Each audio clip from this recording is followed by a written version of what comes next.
구독, 알림 설정까지 부탁드립니다. 오늘도 우리 사는 이야기 찾아주셔서 감사합니다. 사연자분이 보내주신 이야기 시작해볼게요. 안녕하세요. 명절을 앞두고 많은 분들이 생각이 참 많아지는 시기일 것이란 생각이 들어요. 인터넷에서 며느라기라는 말을 본 적이 있는데요. 웹툰에서 시작된 이 말은 이게 결혼하고 얼마 안 된 새색시들이 시댁에 잘 보이려고 애쓰고 칭찬을 받고 싶어하는 그런 시기들을 말한대요. 저는 참 이 말이 공감이 되더라고요. 시댁에 마냥 예쁨만 받고 싶은 이 시기가 생각보다 오래 갔었거든요. 아이를 낳고 맞은 첫 명절에야 제가 이런 줄 알았으니 주변 사람들 속이야 오죽 터졌을까요? 생각해보면 아기를 낳고 200일도 안 돼서 거기 앉아서 전을 부치고 있던 제가 참 미련하다 싶지만 자세한 이야기는 좀 이따가 풀고요. 요새는 그냥 직장 상사를 모시듯 그렇게 시부모님이랑 관계를 유지하며 살고 있어요.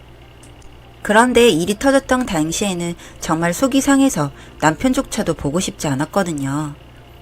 저보다 더 화가 나서 이 상황을 전부 엎어버리셨던 친정 아빠에게 감사하는 마음과 함께 솔직히 이제 결혼 생활을 시작하는 많은 여자분들이 이 며느라기 시기를 얼른 지내버리기를 바라는 마음에서 제 썰을 한번 풀어보도록 할게요. 저희 친정 아버지는 평소에 부처님 가운데 토막이니 선비니 하는 평을 들으시는 점잖은 양반이세요. 좀처럼 화를 내지 않는 분인데 이런 사람들 특징이 있잖아요. 한번 화가 나면 불같이 화를 내시고 그 사람이 있는 방향으로는 물도 안 마시는 성격이시죠. 저희 엄마가 그 성격을 맞추고 사시느라 조금 괄괄해지신 측면이 있는데 식구들은 다 알아요. 평소에 잡혀 산다고 하는 아빠가 사실 집에서 실세라는 것을요. 저는 여동생이 하나 있고요. 여동생은 아직 결혼을 안 했어요. 저는 오래 사귄 남자랑 결혼을 했는데 그게 지금의 남편이에요. 남편은 경상도에서 서울로 상경에 자리를 잡은 사람이고요. 저희는 명절마다 경남지방으로 제사를 지내러 가요. 결혼을 한 후 바로 임신과 출산을 한 저는 사실 허니문 베이비를 가졌어요.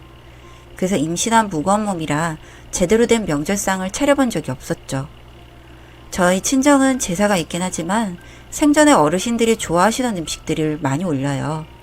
맛있게 잘 된 게 있으면 그 음식을 듬뿍 올리고 저희 할머니가 생전에 땅콩 카라멜을 좋아하셨기 때문에 그 카라멜도 상에 올리고 식사 후 믹스커피도 듬뿍 타서 한 잔 올리고 그런 집안이에요. 그런데 시댁은 그게 아니더라고요. 임시 때는 거의 앉아서 음식을 도우는 신용만 했었어요. 임신한 며느리를 부리시진 않으시더라고요. 아 낳고 하면 된다. 아 낳으면 어차피 다 하게 된다. 아니에요 어머니. 지금도 이런 건 도울 수 있어요. 나중에 해라. 나중에 낳고 나면 하기 싫어도 시킬 기다. 좀 무뚝뚝한 구석이 있는 분이었는데 뭐 표현을 못하셔서 그런 거다 싶었죠. 그러다가 제가 딸을 낳았어요. 첫 아는 고추를 달고 낳아야 하는데 제왕절개를 해서 아직 링거를 달고 있는 제 옆에 와서 시어머니가 아쉽다는 듯 그러시더라고요. 괜찮다. 둘째는 아들을 떡 낳으면 되자. 남아선호사상 말만 들었지 내 시댁이 어째 그런 집이구나 해서 서러워서 눈물이 났던 기억이 나네요. 그런데 이게 또 마냥 이쁨만 받고 싶었던 시기라서 아들을 못 낳은 게 마냥 제 탓인 양 자책을 했던 기억이 나요. 저희 수빈이한테 정말 몹쓸 생각을 한 거죠. 그렇게 아기를 낳고 눈에 넣어도 아프지 않은 내 새끼를 키운 지 200일도 안 되었을 때 산 후 처음으로 명절을 맞았어요. 출산해보신 분들 다 공감하시겠지만 아기 태어나고 200일 정도에는 애 엄마들이 내 몸은 다 회복이 되었다고 생각할 시기고요. 지나고 나면 그 시기에 조심하지 않으면 몸이 작살난다고 과거의 나에게 소리치고 싶은 시기이기도 해요. 그런데 저희 시어머니 빈말을 하는 분이 아니시더라고요. 아, 너 나았겠다. 이제 명절에 처음으로 조상님들한테 인사를 시키자. 네, 어머니. 아, 애미, 네가 음식을 해야 공을 들이는 거다. 거 앉아서 전을 부치거라. 200일 전으로 아기 밤낮이 바뀌어서 남편도 저도 고생을 하고 있었는데요. 그 전날에도 4시 넘어서 아이가 잠들었거든요. 그런데 명절 준비한다고 새벽같이 차를 달려와 아침에 도착을 했으니 피로도는 극에 달해 있었죠. 그리고 전날 저녁부터 제가 먹은 게 없었어요. 남편은 회사에서 저녁을 먹고 왔는데 저는 밥을 포기하고 눈을 붙이기 바빴거든요. 그렇게 꼬박꼬박 졸면서 전을 부치는데 속이 비니까 자꾸 손이 가더라고요. 몸에 힘도 없으니 열량을 필요로 하는가? 갓 부친 기름 부치가 입에 잘도 들어갔어요. 솔직히 결혼 전에는 다들 즐겁게 제사 준비를 했지 이렇게 본격적으로 준비를 하지 않았거든요. 전 부치는 엄마 옆에 앉아서 전도 주워 먹고 명절이면 살찔 걱정을 했지 음식을 만들 걱정을 하지 않았던 것 같아요. 그런데 그런 제 손놀림을 어머님이 영 마음에 들지 않으셨나 보더라고요.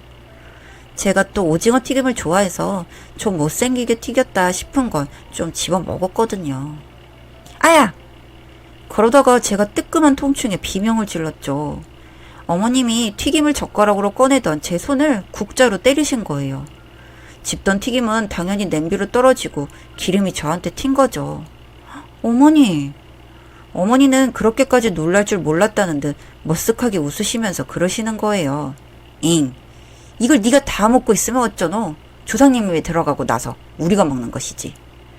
아니 그렇다고 손을 이렇게 때리시면 어머니 저 너무 뜨거웠어요. 조상님이 주실 복도 안 주시겠다. 이렇게 돼지 같은 며느리를 보았나 하고. 농담처럼 얼버무리시려 하는 것 같았지만 진짜 머리에 열이 확 오르더라고요. 잠도 못 자서 짜증이 머리 끝까지 올라 있는데 큰일 날 뻔했다는 생각이 들었죠. 그래서 튀김 젓가락을 탁 내려놓고 저희 아기가 자고 있는 방으로 들어갔는데 그 옆에서 남편이 자빠져서 자고 있더라고요. 너무 얄미워서 머리통을 발로 툭툭 차서 깨웠더니 아, 왜 사람을 이렇게 차서 깨워? 하면서 불평을 하는 거예요. 자초지종을 설명하니 남편도 예의 그 뻘쭘한 미소를 지으면서 우리 집은 원래 아침을 안 먹고 제사 끝나고 음복을 해 하면서 집안 분위기가 원래 그렇다는 식으로 몰고 가려고 하더라고요. 그럼 내 손목은 국자로 왜 치시냐고, 그게 교양이 있는 짓이냐고 하니 적반하장이라고 벌컥 화를 내더라고요. 원래 사람이 그런 걸 어떻게 해? 그냥 그러려니 하고 넘기면 되잖아. 저는 그 자리에서 싸우기 싫어서 딱 입을 다물었고 다음날까지 시댁에서 지내고 집으로 올라오기 시작했죠. 그런데 남편이 돌아오는 차 안에서 입이 대빨 나와 있더니 너는 어쩜 그런 걸 가지고 하나하나 트집을 잡냐? 내가 장인어른하고 장모님 보고 그런 적 있어? 하더라고요. 우리 엄마 아빠는 오빠한테 안 그러니까 그렇지.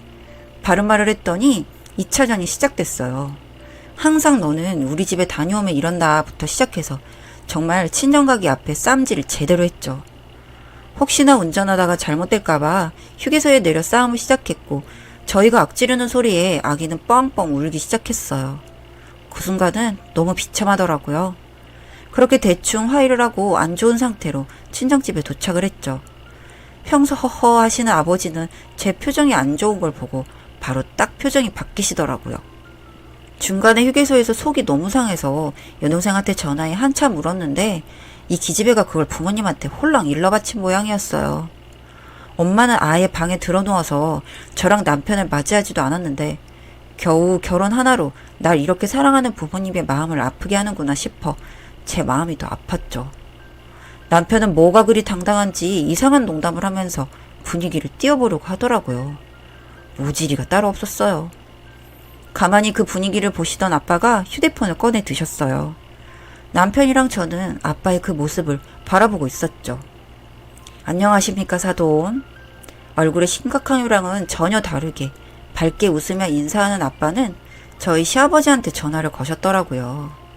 아, 예 사돈. 덕분에 잘 지냈습니다. 우리 아이랑 애들은 집에 무사히 도착을 했습니다. 아빠가 그대로 식탁에 휴대폰을 올리시더니 딱 스피커폰으로 돌리시더라고요. 얘들아, 잘 도착했다고 어른들에게 인사를 해라. 기본이 안 되어 있구나. 아, 예. 아버지, 집사람이랑 잘 도착했어요. 건강하게 잘 지내고 계세요. 저는 마음이 안 풀려서 입을 안 열었죠. 아빠가 왜 저러나 싶었어요. 그랬더니 아빠가 엄한 표정으로 너도 인사를 해라 그러시는 거예요. 아, 네. 잘 도착했어요. 그렇답니다, 사돈. 그런데 이번에 저희 아이가 실수를 단단히 했다죠. 그 차례상에 올릴 오징어를 다 먹었다고 하던데요. 그것 때문에 올라오는 길에 애들이 단단히 다툰 모양입니다. 아니 뭐 그런 걸 가지고 쌈박질을 했답니까? 그러게 말입니다. 저희 애가 애를 낳고 200일도 제대로 안 된 상황에서 그 집에 가서 전을 부치면서 배가 고파 튀김이나 몇 개 주워 먹은 모양인데 그 꼴을 보니 제가 사람을 여러모로 잘못 본 모양입니다. 내 상견례를 하면서 사돈이랑 안사돈이 아주 점잖은 집안에 괜찮은 어른들인 줄 알았는데 지금 보니 남의 집 귀한 딸을 데려다가 종처럼 부려먹고도 손찌검까지 하셨다고 하더군요. 하하하. 아니 뭐 그렇게 말을. 부모를 보면 자식을 안다고 내 김서방한테도 지금 아주 많이 실망을 했습니다, 사돈. 여기까지 말한 아빠는 벙찐 남편의 어깨를 두어 번 툭툭 치더니 전화기를 들고 베란다로 나가시더라고요.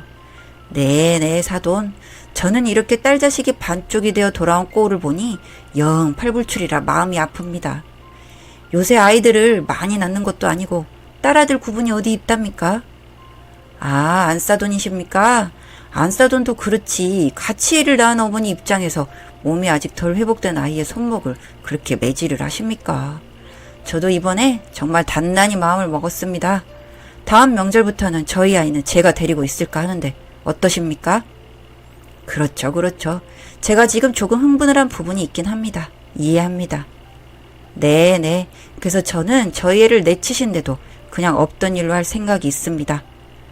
이쯤 되니 남편 얼굴이 사색이 되기 시작하더라고요.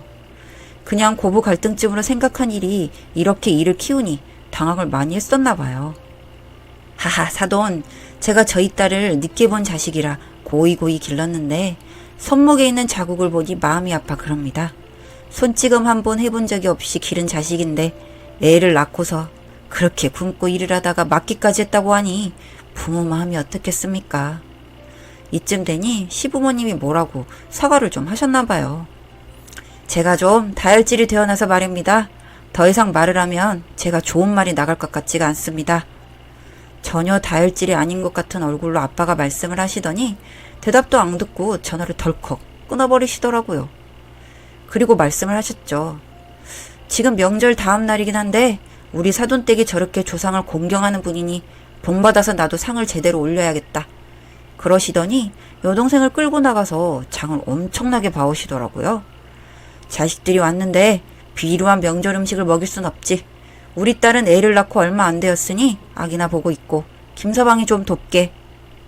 남편은 여전히 벙찐 얼굴로 아빠가 하란 대로 음식을 다듬고 전을 부치더라고요. 그렇게 잘할 수 있는 인간이라는 걸 처음 알았네요. 자네 장모가 자네 좋아한다고 저렇게 오징어를 사뒀지 뭔가. 원래는 데쳐서 숙회나 할까 했는데 이번에 오징어 튀김을 제대로 못 먹었다니 이거라도 튀겨서 자네한테 실컷 먹여야지. 시댁에서 무슨 소리를 들은 건지 남편은 찍소리도 못하고 통 오징어를 손질해서 오징어 튀김을 만들기 시작했어요. 그걸 그렇게 동글동글하게 자른 사람이 어딨어. 칼집을 내서 쭉쭉 펴야지. 침대에 누워있던 엄마도 자리에서 일어나 한 소리 거들었죠. 그렇게 하루 종일 명절 음식을 만들고 저는 실컷 오징어 튀김을 먹었어요. 그렇게 남편이랑 온 집안 식구가 만든 명절 음식이랑 맥주를 한 캔 하면서 저기 아버님 하고 남편이 말꼬를 트려고 하자 아빠가 손을 내저으면서 말씀하시더라고요. 내가 이번에 사돈 어른들한테 잘못을 했어. 근데 이건 어른들이 할 일이지 자네가 나설 일이 아니야. 우리 집 아이는 김서방이랑 잘 살라고 결혼을 시킨 거지. 어른들이며 조상님들을 내 딸 가라 걷어먹이라고 결혼을 시킨 게 아니야. 내가 그동안 김서방을 참 좋게 봤는데 이번에는 정말 실망이 크네. 앞으로 하는 걸 봐서 결정을 할 거야. 다 큰 성인들을 데리고 오니 많이 한 나도 잘못이네 반. 수빈이를 생각하면 자네도 내 마음을 알 거야. 이제 애비가 되었으면 부모 편에서도 생각을 할 줄 알아야지. 아기 이름이 나오니까 남편이 고개를 푹 숙이더라고요. 그리고 남편이 어떻게 이야기를 했는지 다음 명절부터는 차례만 지내면 바로 친정으로 올라오게 되었어요. 저도 딱 가서 할 노릇은 했고 시부모님도 더 이상 선을 넘지는 않으시더라고요. 아직 이혼은 하지 않고 살고 있지만 남편도 참 많이 바뀌었고 아빠는 그 다음엔 딱 그 일을 덮고 아무렇지도 않게 남편을 식구로 대하고 계세요. 결국 딸 자식은 아빠 그늘 밑에 있구나 하는 걸 깨달은 사건이었죠.